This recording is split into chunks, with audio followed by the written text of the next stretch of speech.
just a reminder, folks, that what I say is important, but it's nowhere near as important as what you hear yourself say to yourself, and then who you become and what you do next.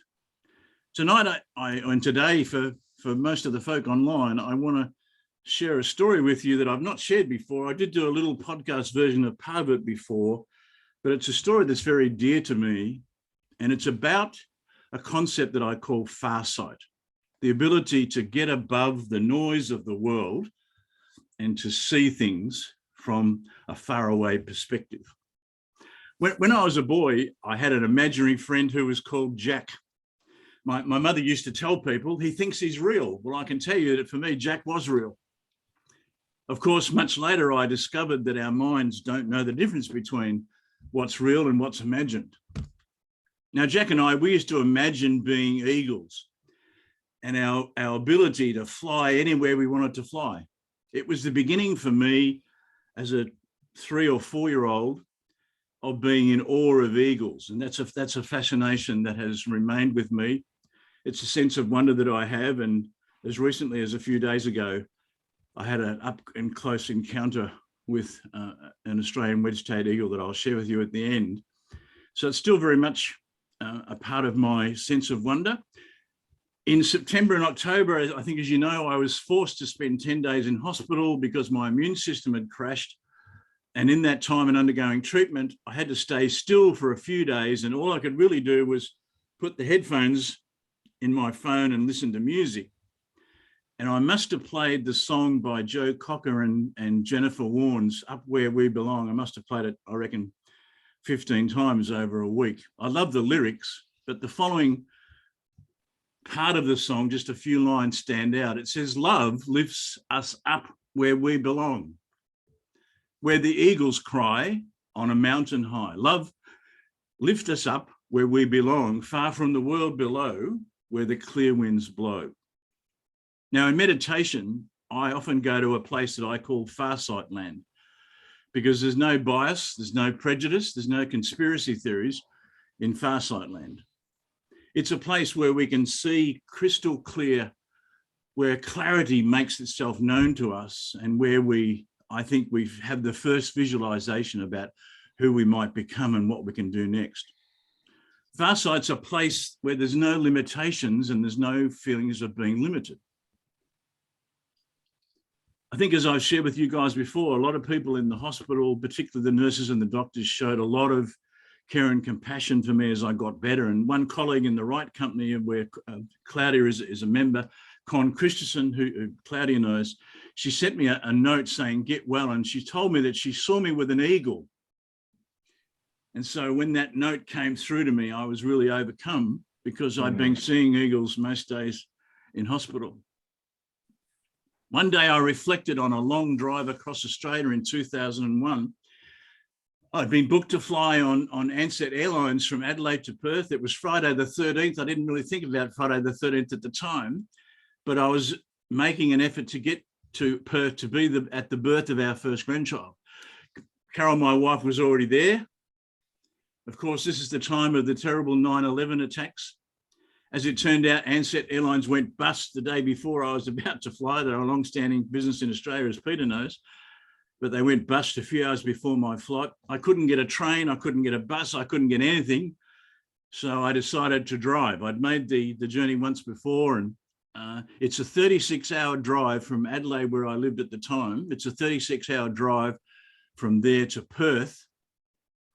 On the first day, I drove 7 hours. I got to a place called Ceduna. I don't mean any disrespect to the lovely folk at Ceduna, but if it's not the arse of the earth, it's close, right, Peter? But on the next day, I drove 15 hours by stopping and only stopped for petrol and something to eat. And there's a stretch of road out there. It goes for about 150 Ks. And I was really literally flying. I reckon I was doing probably 140 Ks. There was nobody else around.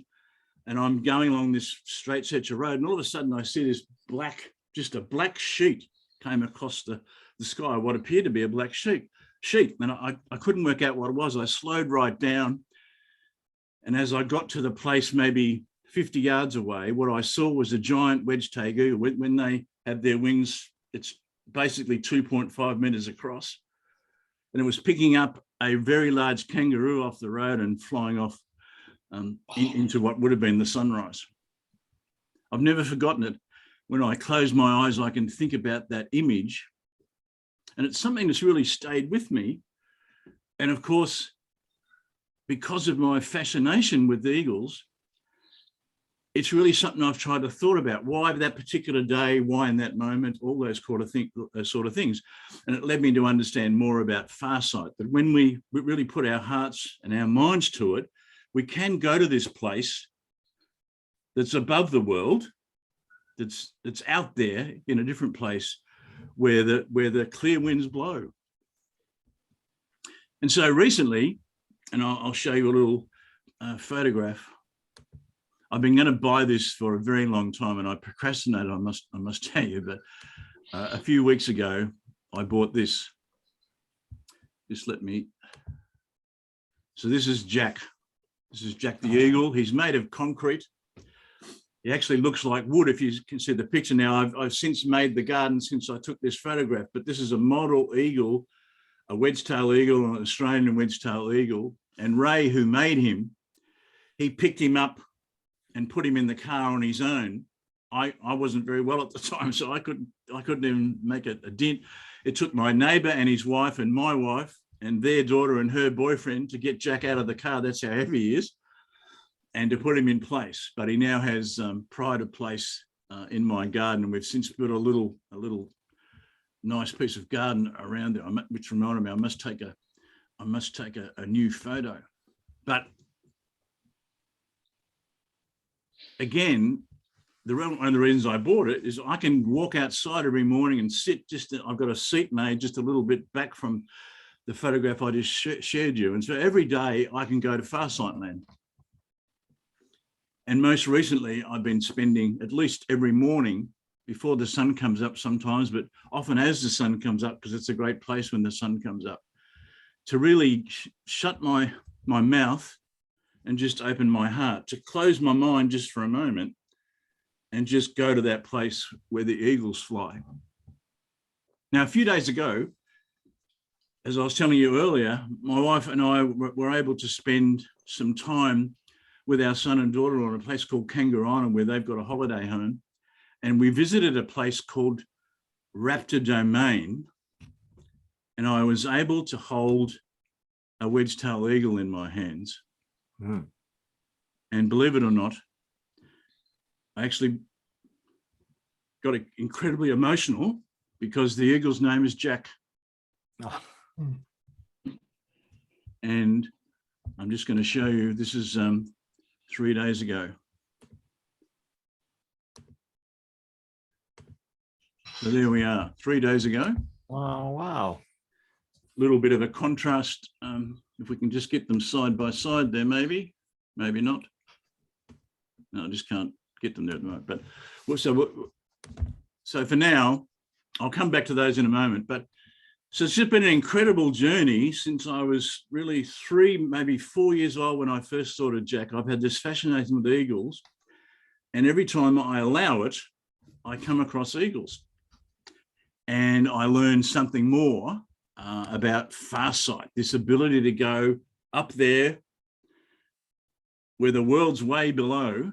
It's where the clear winds blow, and we see things without prejudice. And tonight I want to explore what it's like to do that. And we'll kick off with what you've heard yourself say to yourself.